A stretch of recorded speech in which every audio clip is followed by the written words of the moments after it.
2023, Zimbabwe halted all carbon projects amid concerns about community exploitation and demanded that half of all revenue from such projects benefit the nation, paving the way for the passing of carbon credit trading regulations in May 2025. The new laws have brought oversight and accountability to what was once an unregulated sector. We had to build trust on both sides.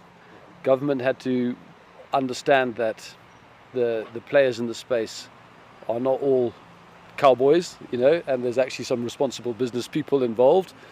And the investors had to understand that the Zim government is not trying to expropriate your rights. They are just doing what is sort of responsible to manage the space properly. The result? What has been termed by many as one of the most progressive regulatory frameworks in the world, placing Zimbabwe at the forefront of carbon mitigation.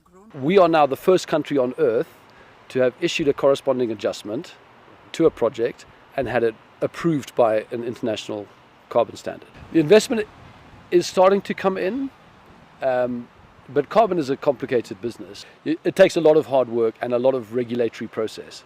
So I think there'll be a lead time of maybe a couple of years before we really see the impact of this framework.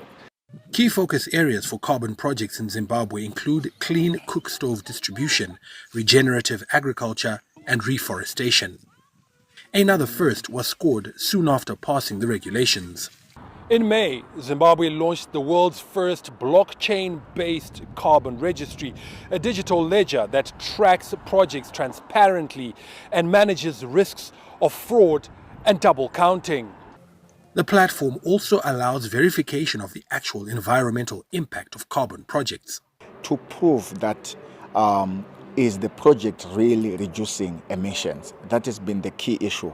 If there is an investor who is concerned, or the buyer of the carbon credit is concerned whether the credit is the environmental impact it is intended to, they can easily trace from start to finish. Under the new regulations, a share of revenue from every carbon project must now go towards development initiatives in host communities, most of which are rural and marginalized.